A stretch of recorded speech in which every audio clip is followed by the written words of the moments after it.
La invitada de hoy, Informativo Forever FM.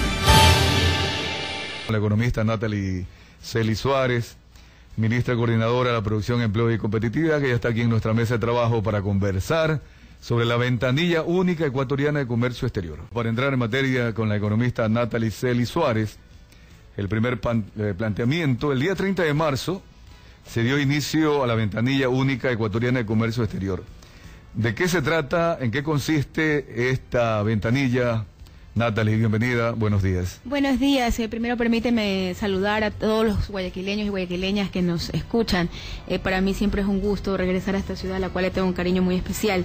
Bueno, la ventanilla única de comercio exterior es un sistema integral que permite que todos los trámites relacionados con el comercio exterior los puedas hacer totalmente en línea.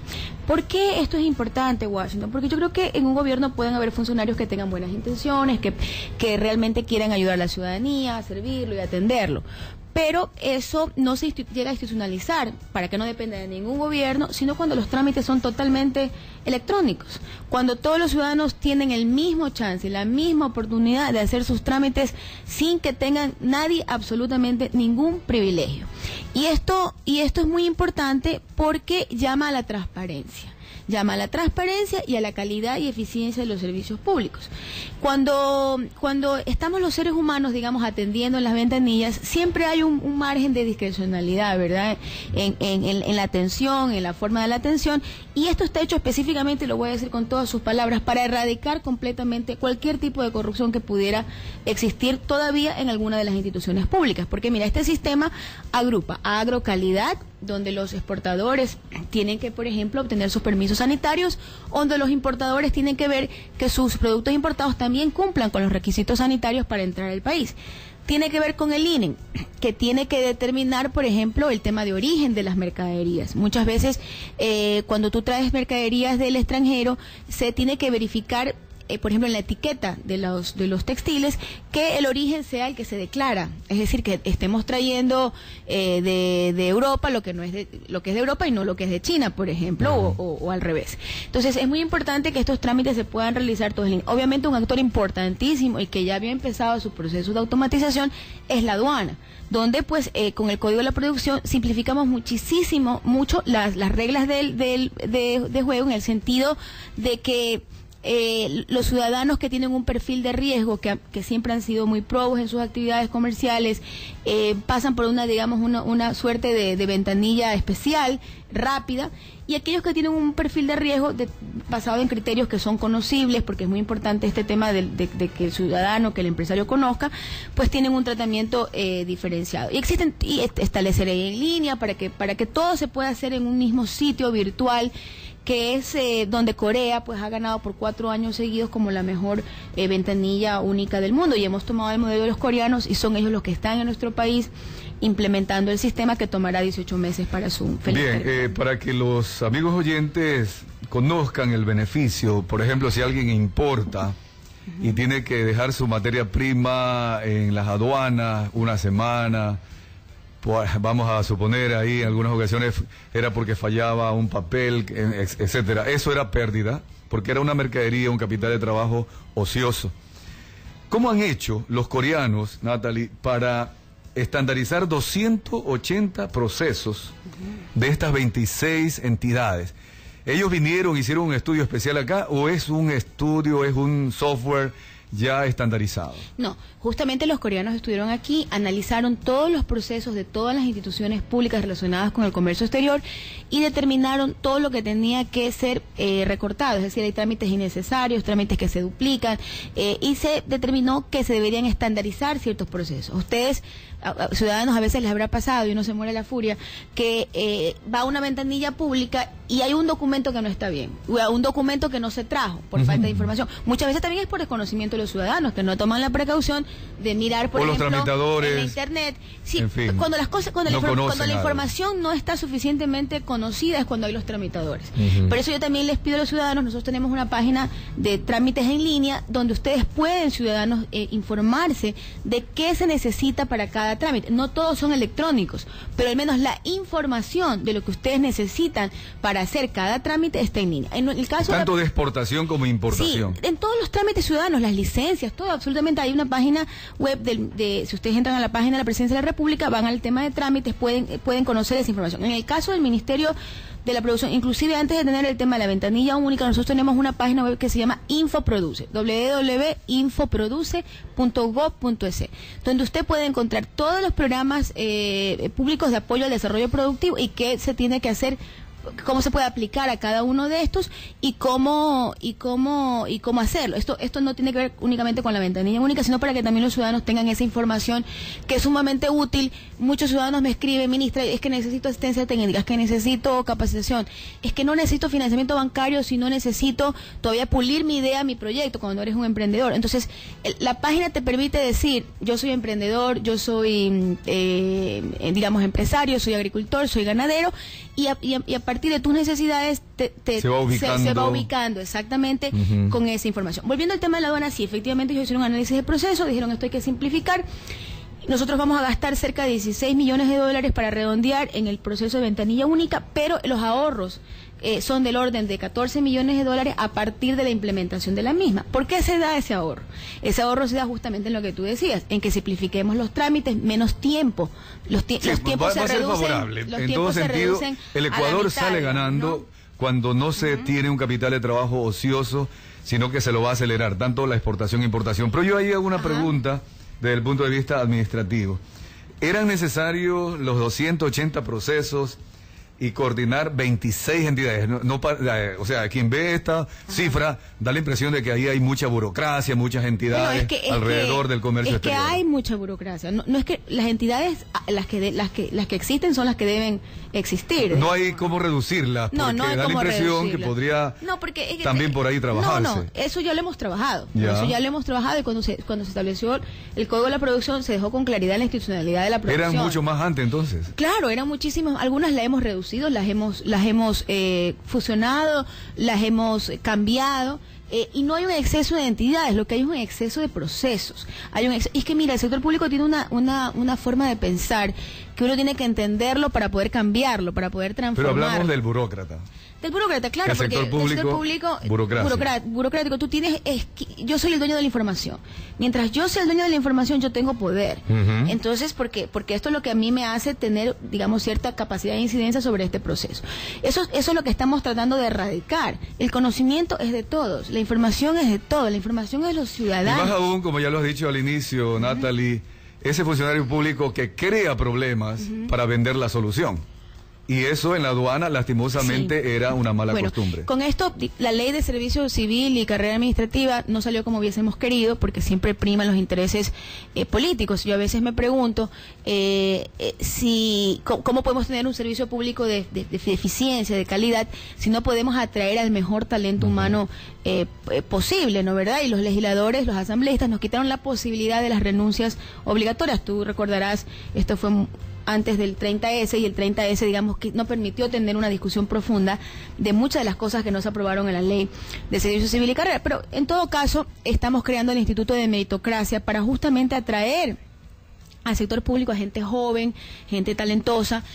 La nueva ley, que ya está reglamentada y ya fue publicado el reglamento, va a permitir poder tener un sistema de incentivos en función de resultados, y eso va a ir permitiendo cambiar poco a poco. Esto no es un tema que se cambie de la noche a la mañana. Uno tiene que tener una evaluación de los funcionarios públicos actuales, porque no puedes comprar renuncia, tienes que hacer una evaluación, eso toma al menos un año. Sí, una reingeniería total con estas dificultades que aparentemente pueden ser también injusta desde el punto de vista de la eficiencia, de la eficacia del gobierno.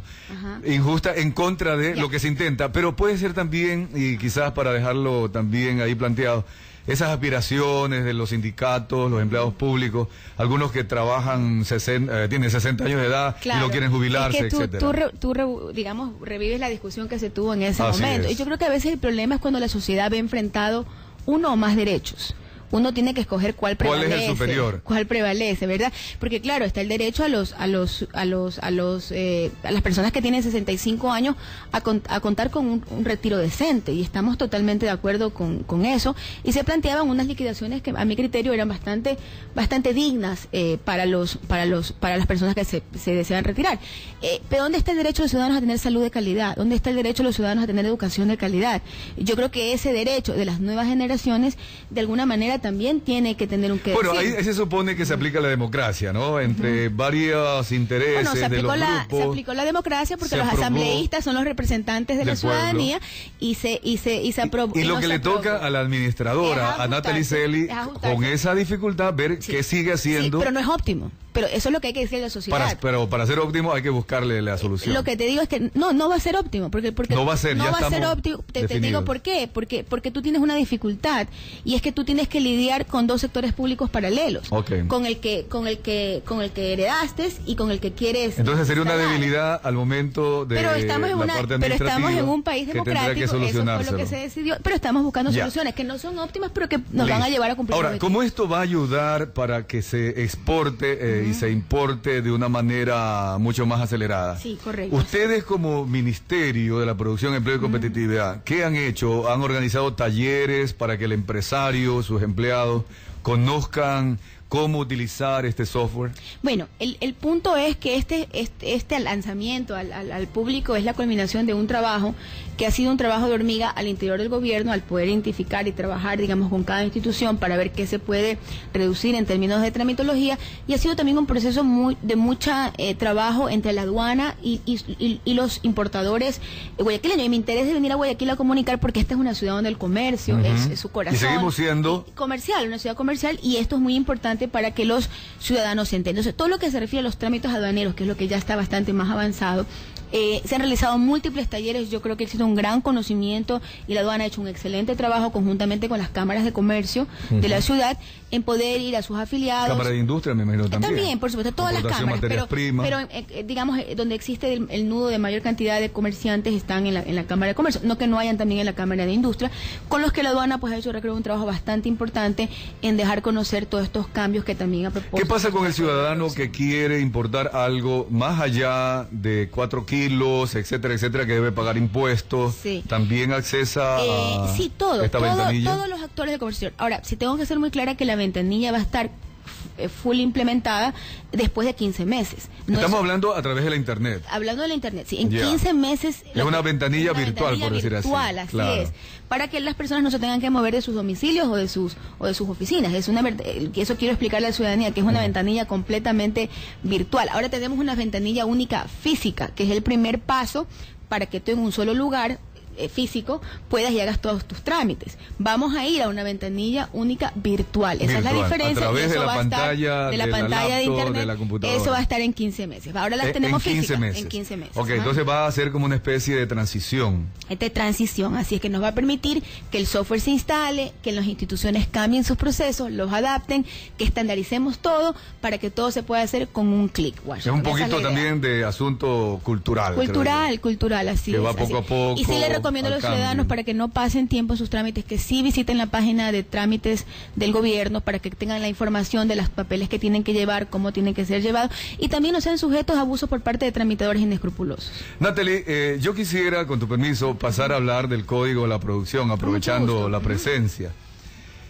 Tengo algunas observaciones al código, pero más que las observaciones puntuales que acá hemos discutido, analizado con otras personalidades y además también con el público. Estoy revisando el informe de Deloitte del mes de marzo, que inclusive hoy día lo publica el diario Hoy, en la página 4 de uno de sus suplementos. Y el índice de confianza empresarial ha caído en el mes de marzo respecto al mes de febrero. El índice de confianza bajó a 86.5 puntos sobre 250 posibles, es decir, el 35% de lo posible. En Ecuador, un Ecuador que necesita... Pero bajó 6 puntos. Sí, bajó 6 puntos desde febrero, pero date cuenta que 86.5 sobre 250 no es ni siquiera los 125. Pero tendrías que ver el histórico.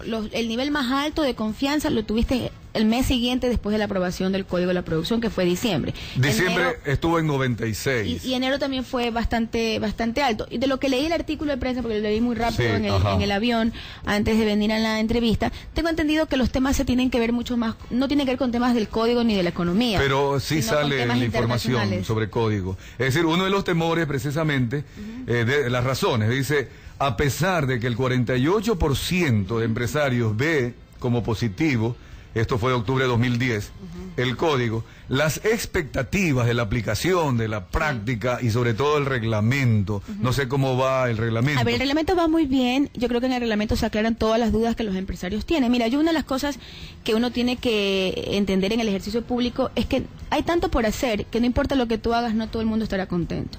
Y si tú no puedes vivir con eso todos los días, mejor no seas funcionario público. O sea, lo que te quiero decir es que nadie está totalmente contento porque hay tanto por hacer que siempre hay algo que quisieran que se haga que no se consideró. Entonces, yo sin embargo considero que los avances son importantes. Y luego hay que entender que en la política productiva los intereses sectoriales son diversos y distintos y muchas veces contrapuestos.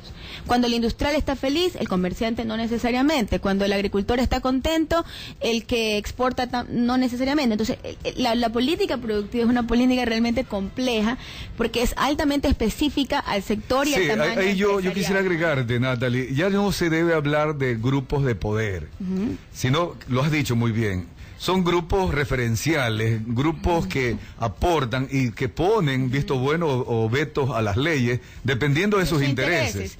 Y eso no necesariamente es malo. Lo que pasa es que nosotros estamos llamados como hacedores de políticas públicas a ver el bien común. Al final del día el general, es decir, el saldo final debe ser el positivo para la mayoría, exactamente. Y eso es lo difícil, porque entonces tú te pasas consensuando, tú dialogas, pero no necesariamente todo se puede aceptar. No necesariamente todo o sea, por ejemplo, te doy un ejemplo de las cosas que no hemos aceptado. Los incentivos son automáticos. Los incentivos generales son automáticos. Tú tienes una empresa en el país, el impuesto de la renta baja un punto, no tienes que hacer nada más que respirar para recibir el impuesto, el 1% menos del impuesto. El impuesto sectorial, que son para ciertos sectores específicos que queremos estimular, como por ejemplo los alimentos. Mucho se dijo en la prensa que hay un sentimiento anti-guayaquileño, que hay un sentimiento anticosteño y que no queremos apoyar a los exportadores de la costa. ¿Cómo pueden decir eso cuando los alimentos, sean alimentos agrícolas, sin procesamiento o alimentos industriales para la exportación, es uno de los sectores priorizados del Código de la Producción? Entonces, refuta una vez más aquel hecho. Todo lo contrario, todos los alimentos en todas sus formas, inclusive la pesca, porque la pesca es un alimento, está dentro de esa categoría. Pero te cuento una aspiración de los empresarios. Pero eso tiene que ser una vez que ya me dieron el incentivo, chao pescado, ahí ya me dieron el incentivo, bájeme en el impuesto de la renta y ahí quedemos. Eso no puede ser así, pues. Si el señor empresario no paga los impuestos de la renta, le voy a seguir, en este caso no sería porque el impuesto de la renta, el beneficio del impuesto de la renta es cero, pero si el señor empresario no le paga a sus trabajadores sus beneficios sociales, ¿tú crees que esa empresa merece tener la exención tributaria, Washington? Si esa empresa no cumple con las disposiciones ambientales y tiene un juicio ambiental, ¿será que ese empresario merece recibir la exención tributaria? No, pues. No, lógico, no, pues. Ahí toca el bien social, ¿verdad? Porque todos que tenemos que cuidar el ambiente, los trabajadores merecen que sus derechos sean respetados. Entonces, esa es la diferencia que decimos no.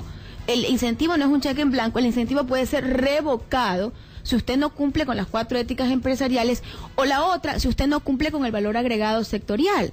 Suponte que viene una fábrica de celulares y lo único que hacen es traer todas las piezas, juntarlas aquí con un poquito de mano de obra y ya por eso está en el sector electrónica. ¿Será que merece el incentivo? O al menos tiene que cumplir un valor agregado nacional no, tiene que cumplir pues un valor agregado nacional. O sea, los incentivos son rendiciones tributarias, es decir, son impuestos que nosotros no cobramos, que servirían para obras a los ciudadanos y que estamos dispuestos a hacer el sacrificio fiscal, pero a cambio que unas reglas que las hemos establecido se cumplan. Entonces, te digo las diferencias que a veces... yo entiendo y debe ser muy amplio. Pero yo tratar de equilibrar intereses entre sectores. Pero yo te digo, por ejemplo, hemos tenido 7 misiones empresariales en los últimos 2 meses. ¿7? Misiones empresariales. Misiones, ya. Misión francesa, misión china, misión de la India, entre las que en este momento se me vienen a la mente, pero son 7 porque las he contado en el último trimestre.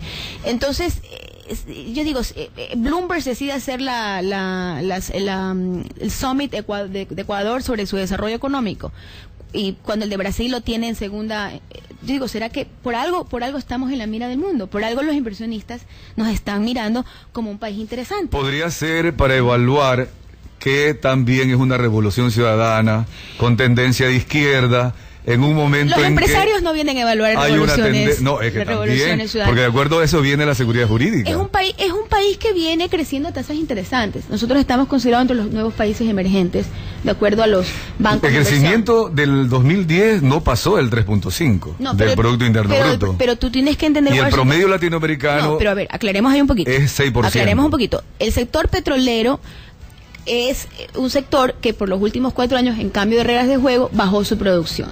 Y el sector petrolero únicamente es importante para el fisco, porque el sector petrolero no encadena mucho con la economía. Pero al hacer la mezcla entre el PIB petrolero y el no petrolero, siempre nos ha echado hacia abajo el PIB. El PIB no petrolero ha crecido durante todo el periodo de la administración del presidente Correa en 4.5%. Incluyendo el año de debacle del 2009 internacional, donde llegamos a crecer el PIB no petrolero en 1. Y si tú tomas la serie del año 2000, no hemos crecido por debajo del 4 nunca. Es decir, es un país que en su sector productivo viene creciendo una tasa sostenida del 4, que no es una Pero no tasa... en los volúmenes. Los economistas calculan que deberíamos crecer mínimo 7% durante algo así como 10 años. Pero, a ver, depende para qué. Para salir de la pobreza coincido para salir de la pobreza. Pero para invertir en un negocio, una economía que crece al 4 o 5 es una economía interesante si tú la comparas con otros países y que puede crecer muchísimo más. Obviamente que a mí me gustaría que el sector real crezca al 8%. Son las tasas en que crecimos el último trimestre. Las tasas que crecimos el año anterior en el sector manufacturero fueron del 7,5% y el sector comercial cerca del 8%.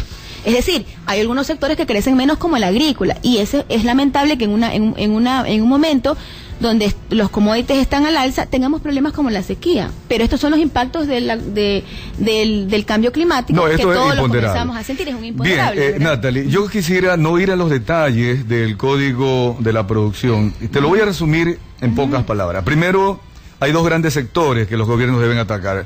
Mejorar la productividad nacional y lo otro, la repartición de la riqueza. Correcto. Para que no haya pobres.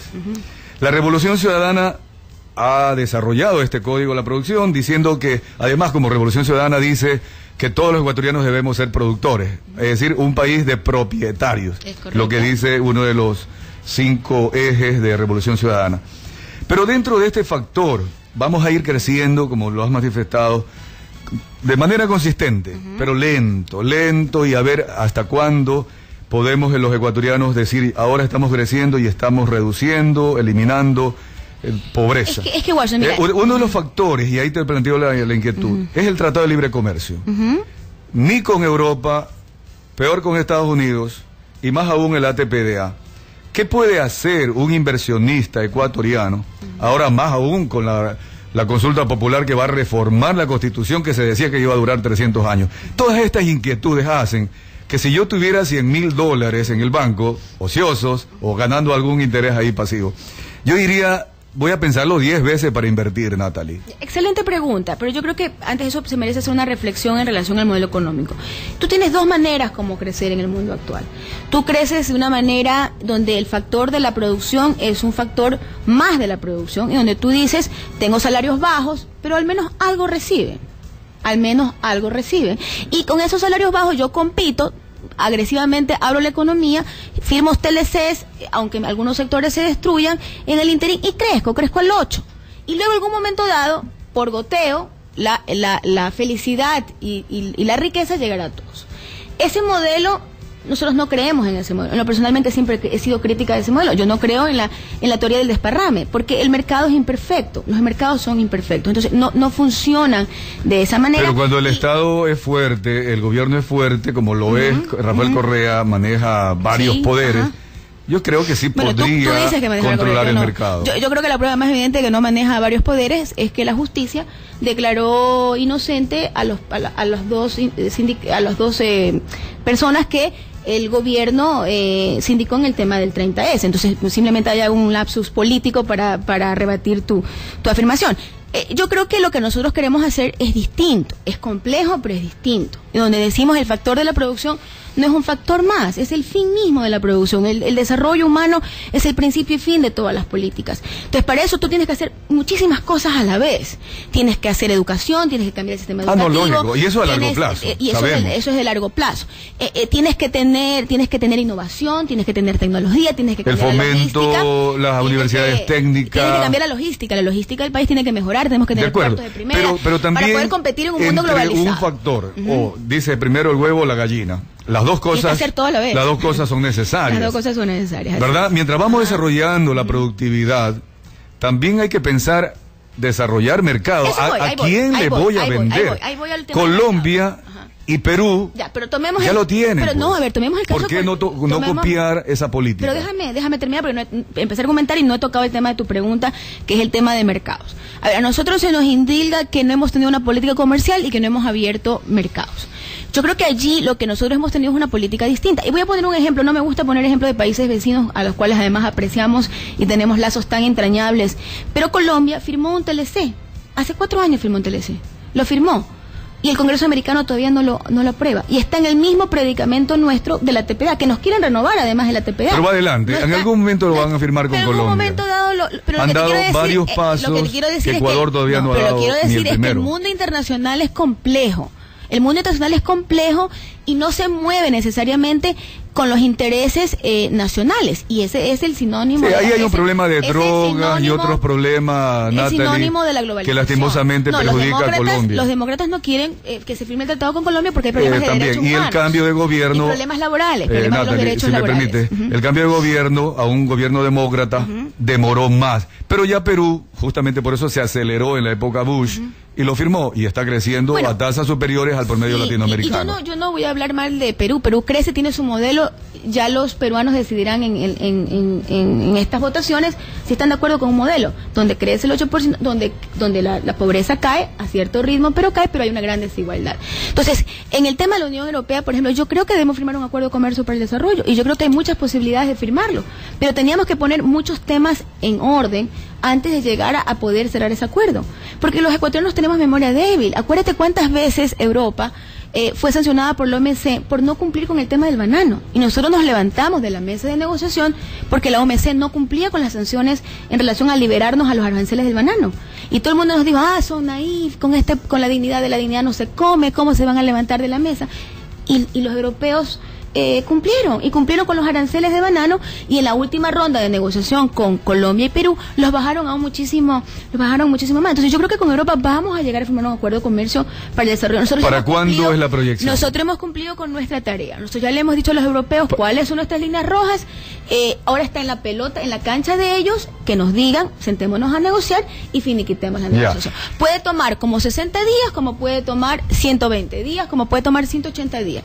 Sería dentro del 2011, espero entonces. Yo que sea, yo estoy 6 meses más, optimista. máximo. El gobierno ha hecho su tarea de manera responsable y seria para lograr firmar un acuerdo de comercio. El tema del ATPA, esas excepciones especiales. El tema del ATPA es un tema bastante distinto. Ustedes recordarán, no en este gobierno, el gobierno de Lucio Gutiérrez, que se empezó a negociar un TLC con los 3 países. Y el Ecuador masivamente, así como hay democracia para que se nos haya negado la ley de servicio civil y carrera administrativa, el Ecuador masivamente no quiso que firmemos un TLC, porque en la propuesta inicial, no quiere decir que así se negoció, pero en la propuesta inicial del TLC no se planteaba un tiempo de desgravamen para ciertos productos agrícolas que en esa época hubieran ocasionado un problema. Lógico, cuando uno va a negociar no acepta de primera lo que le pide la otra parte. Y luego la otra cosa era de segundo uso.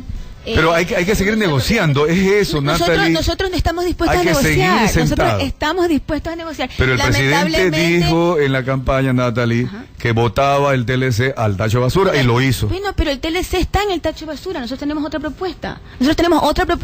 Que es una propuesta que le hace bien al país. Uno tiene que negociar estratégicamente, peor cuando hay relaciones de poder distintas, pues. O sea, las relaciones de poder en el mundo existen y son distintas. Y yo creo que uno tiene que tener mucho cuidado en esta globalización, cómo llega a acuerdos comerciales.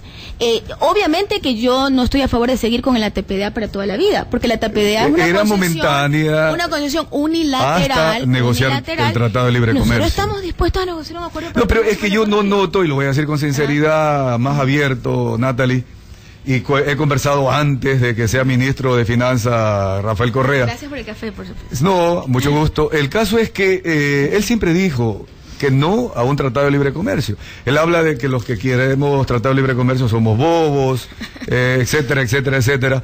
Nadie dice que podemos, que vamos... del bobo aperturismo. Nadie vamos a negociar de rodillas, es imposible. Pero hay que negociar, porque nadie puede llegar a un acuerdo sin negociar. No, pero sí hay que decirlo con claridad, pues, digamos, no digo de esta administración del presidente Obama, la administración del presidente Obama ha sido una administración bastante consciente y escucha a los países latinoamericanos. Es una administración distinta a la administración anterior. El punto es que cuando te dan un formatito donde te dicen toma lo dejo, eso no es negociación, pues, eso es imposición. Pero no rompo la conversación. Con los europeos, pero no hemos roto la conversación. El diálogo con los Estados Unidos si va un vendedor, las mejores relaciones Natalie, entre los gobiernos. ahí yo veo que hay una diferencia entre el burócrata, el funcionario público que quizás no ha tenido experiencia de agarrar un maletín y salir a vender, porque si no su fábrica se le cierra. Correcto. Y puede ser que te tiren la puerta en la cara. Y si pides 1.000 y te ofrecen 100, pero no tienes que dejar de negociar. Pero nosotros tenemos técnicos de primero en la Cancillería, negociadores que no son burócratas, realmente gente que ha aprendido y experimentado.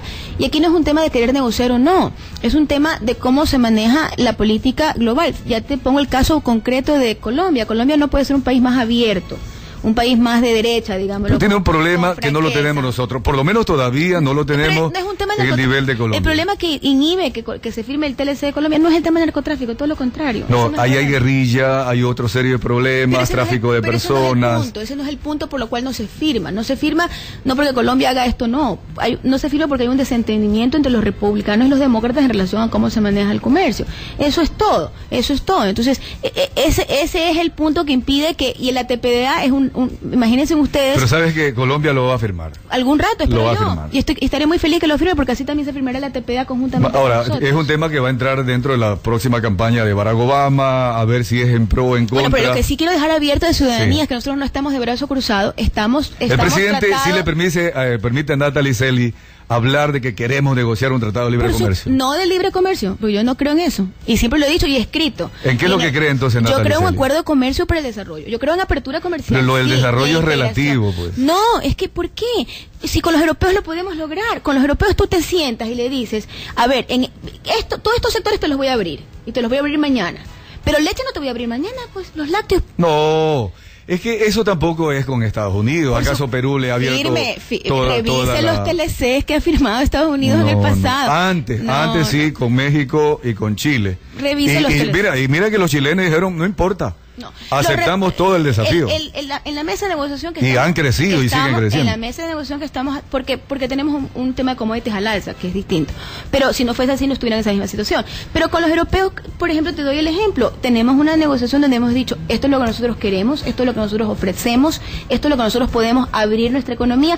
Estos son nuestros puntos rojos. Lo mismo en propiedad intelectual. No está en discusión, por ejemplo, que queremos proteger la biodiversidad. O sea, hay muchas cosas que no... De acuerdo.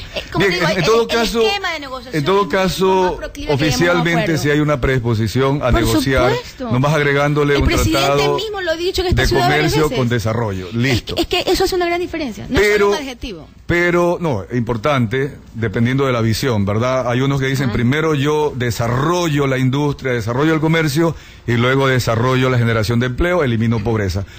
Otros dicen, no, vamos a la par, vamos eliminando pobreza y allí desarrollamos la industria. No se puede querer tener todo a la vez. Los ecuatorianos nos han dicho que quiere vivir un esquema dolarizado. Que están contentos, que la política... Por lo menos nos da alguna garantía, alguna seguridad. Pero esto es lo que nosotros hemos hecho todo lo posible y lo imposible por mantener ese esquema y lo seguiremos haciendo. Pero tú no puedes tener una economía dolarizada y querer tener una apertura comercial by the book, o sea, apertura comercial total y absoluta. No se puede. ¿Cómo nos manejamos? Porque cuando tú tienes un país y digamos, donde tienes política monetaria, tú tienes tu herramienta de cómo controlar el ingreso y el egreso de divisas. Bueno, ahí, economista Natalie Celi, nos meteríamos en otros temas. Te pondría de ejemplo lo que está pasando en Panamá, que igual manejan el dólar y la inversión en Panamá, caramba, en este rato he perdido hasta la cifra, es extraordinaria. Pero Panamá es un caso especial. Es un caso especial. Creo que Ecuador podría encontrarle también soluciones, también depende de la política y la visión del presidente. Para concluir, y sumando los dos temas, el código de la producción, generar empleo debe ser el beneficio global para todos los ecuatorianos. tenemos que discutir varios temas en el camino para ya coincidir y cerrar, Natalie, Celia, agradeciéndote haber estado acá. Lo de la ventanilla única ecuatoriana para acelerar la importación-exportación es parte de todos estos programas y planes. ¿Hay algo más a la vista de Natalie Celi para seguir implementando a corto plazo? Sí. Me gustaría comentarle a todos los sectores productivos de la costa ecuatoriana que nosotros estamos trabajando en lo que se llaman planes de mejora competitiva. Como ya hemos discutido a lo largo de toda esta entrevista, el tema del salario, el tema del trabajo no es un factor para nosotros en el cual se basa la productividad. Entonces, si eso no es así, hay que mejorar en base a ¿qué? A logística e innovación. Entonces, estamos trabajando con todos los sectores productivos. Revisen nuestra página web para que ustedes vean los talleres. Vamos a empezar con aquellos afectados por la TPD, obviamente, porque vamos a establecer unas medidas colaterales. Si hay tiempo, me podría también referir a ellas, pero estos planes de mejora competitiva son fundamentales. ¿Por qué? Porque ustedes habrán sufrido, no en este gobierno, pero en algunos otros sí, que cañan los ministros con mucha frecuencia. Entonces ustedes ya acordaron que juntos se iba a hacer la carretera, qué sé yo, o se iba a invertir en un tema de mejora de semillas, y cuando vino el siguiente ministro, esos planes se quedaron truncados. Los planes de mejora competitiva se hacen en base a determinar cuáles son los factores que van a mejorar la productividad, las acciones. Esto se pone en un documento. Pero ¿cuál es la visión para determinar los factores? Es un factor. ¿Cómo se llega? Muy bien. Nosotros tenemos ya todos los análisis, todos los estudios que te puedas imaginar. Pero lo han hecho con los empresarios. Con los empresarios, claro. Okay. Nosotros trabajamos muy bien con el sector productivo. Y lo que se determina es cuáles son las acciones estratégicas. Y esas acciones estratégicas pueden ser a 2, a 3, a 4, a 5, 7 años. Se firma un acuerdo interministerial, se asignan recursos de parte y parte, muchas veces son planes cofinanciados, y nos ponemos a trabajar. Doy un caso para que tú veas cómo a veces los problemas se dan no solo en el sector público, sino también en el sector privado de planificación.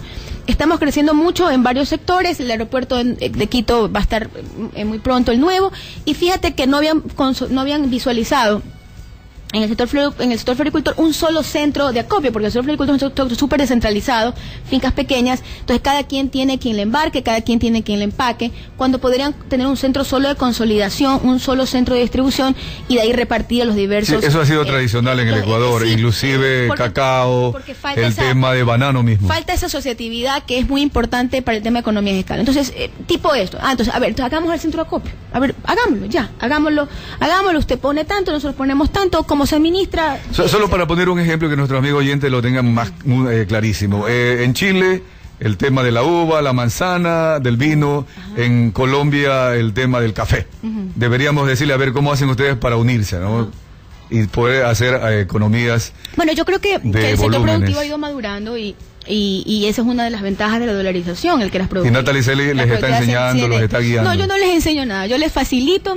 De vez en cuando le digo sus verdades. Les dice qué es lo que deberían hacer. De vez en cuando le digo sus verdades con el mejor de los ánimos de construcción compartida, porque nosotros también nos equivocamos y a mí me gusta que las cosas me la digan también con esa misma franqueza, pero estamos construyendo juntos y eso es lo importante. Pero cuando se dice con franqueza tú argumentas, rápido y sigues argumentando.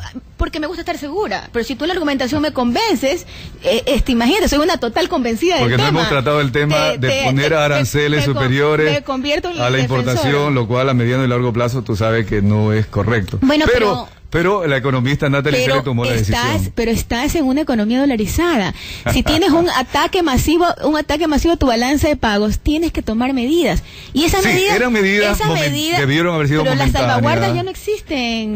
Ya las suspendieron. Pero eso causó cambio de reglas del juego, causó resquemor. Bueno, pero ¿qué preferían? ¿Eso o salir de dolarización? No, ¿Cuál es el costo menor? Yo entiendo, ¿Cuál es el costo menor? Pero que para no salir de dolarización había otras medidas antes de ponerla en peligro. No, porque tú para constituir... En ese tema sí te digo, no me van a comer. Estoy convencida. ¿Y sabes para cómo ya saldré de mi duda? Para contarte que una historia simpática. Vino el doctor Paul Krugman, que es premio Nobel de Economía, vino al país a dar una charla a los industriales de América Latina. Y tuve la oportunidad y escribió en su blog, lo que te estoy contando lo puedes encontrar en su blog de la internet. Y yo le digo, doctor Krugman, yo hay noches que no duermo, en saber si en esta decisión fue la decisión más acertada. ¿Cuántas noches a los 7 días? ¿Qué hubiera hecho usted? Y me dijo, ministra, no había alternativa. Eso es lo que había que hacer. No había alternativa. Y si lo vuelve a pasar, Natalie, lo entendimos.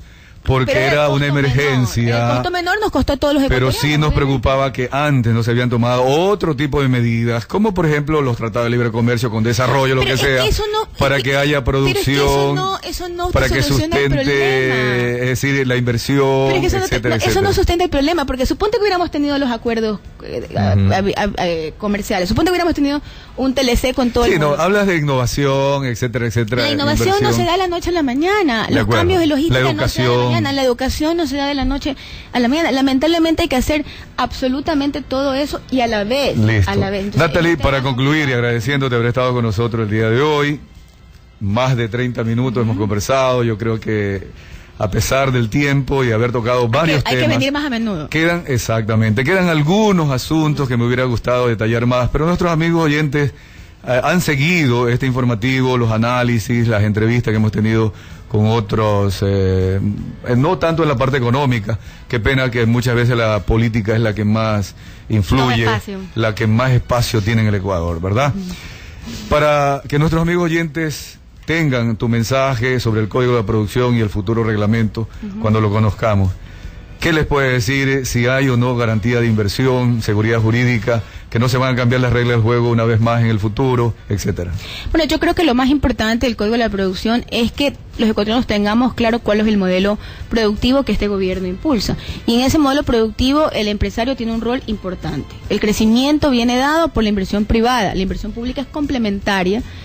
Por eso trabajamos en conjunto. La inversión pública es complementaria a la inversión privada. Las dos se necesitan porque sin infraestructura, sin la inversión que se está realizando pues en educación, en salud, no hay lo que nosotros llamamos competitividad sistémica. Déjame ahí, si me permite hacer una interrupción. Y lo voy a decir como ciudadano. Cuando Natalie Celi sale y habla y conversa y dice estas cosas, el día jueves hablas con empresarios y parece que la cosa como que va funcionando. El sábado sale Rafael Correa y le dice a los empresarios cualquier cosa, y por allí y por allá, y nos deja un poco como en ascua. ¿Qué pasó con Natalie Celi? ¿Conversó o no con el presidente antes? No pasa nada. El presidente y yo pensamos bastante parecido en temas de economía. ¿O dice entonces algo diferente? En temas de producción. El presidente dice las verdades y a veces esas verdades son dolorosas, digamos. Pero yo creo que los empresarios conocen al presidente Correa, han estado con él, han trabajado con él, han almorzado con él, conocen cómo piensa, lo han escuchado en el foro de Bloomberg, lo han escuchado en el foro de AILA aquí en Guayaquil, conocen cómo piensa. Lo que el presidente Correa no está de acuerdo es con las verdades a medias. O sea, empresarios que no cumplen con las 4 éticas, él los dice con claridad. ¿Por qué no dice el nombre de los empresarios que no cumplen con las 4 éticas? Bueno, yo creo que es un tema es que a veces generaliza. No generaliza. Perdóname, yo en eso he sido muy cuidadoso. A ver, los empresarios. 2 años de ministra los de medios de comunicación corruptos. Algunos empresarios, eso sí te lo digo, te reto a que tomes todas las cadenas. Pero han dicho nombre y apellido. Yo creo que el presidente no ha dicho nombres y apellidos porque el que le cae el guante que se lo... Es que ese es el problema. Pero cualquiera dice, oye, estará hablando de mí. Perdóneme, pero él ha sido muy claro en decir el rol importante que tiene el sector empresarial. No, pero eso es lo general. Pero si hay empresarios corruptos, Natalie, ¿no te parece que habría que haber nombre y apellido y pruebas? Pero es que los empresarios corruptos están siendo primero, tienen sus juicios por el SRI, segundo, tienen juicios laborales. Entonces yo creo que para qué vamos a entrar en esos detalles. Lo que sí quiero dejar muy en claro, por eso es que los empresarios invierten en este país, a pesar de que no estén de acuerdo con todo lo que este gobierno hace o no estén de acuerdo con el estilo del presidente Correa, pero siguen invirtiendo, pues son empresarios. ¿Sabe lo que me han dicho? Suman y restan. ¿Sabe lo que me dijo un ejecutivo, altísimo ejecutivo en la parte legal de un grupo de empresarios que están invirtiendo en el Ecuador y cada vez invierten más y más? Ellos dicen, mira, que Correa hable. Sí, así es. Es decir, como que casi lo que dice el presidente no lo consideran y siguen adelante. Bueno, eso es lo que te quiero decir. El presidente tiene su estilo, el presidente tiene unas peleas políticas muy serias, muy digamos, bien planteadas en su cabeza y las va a seguir luchando. Pero creo que al sector productivo le queda extremadamente claro. Si yo cumplo las reglas, si hay honestidad, se puede invertir en el Ecuador. Se puede invertir en el Ecuador. Y si hay respeto para mis inversiones, sí hay respeto. Pero cumple con tus obligaciones. Hay deberes y derechos. Muy bien, pues Natalie, te agradezco, te felicito y siempre adelante. Gracias, Washington.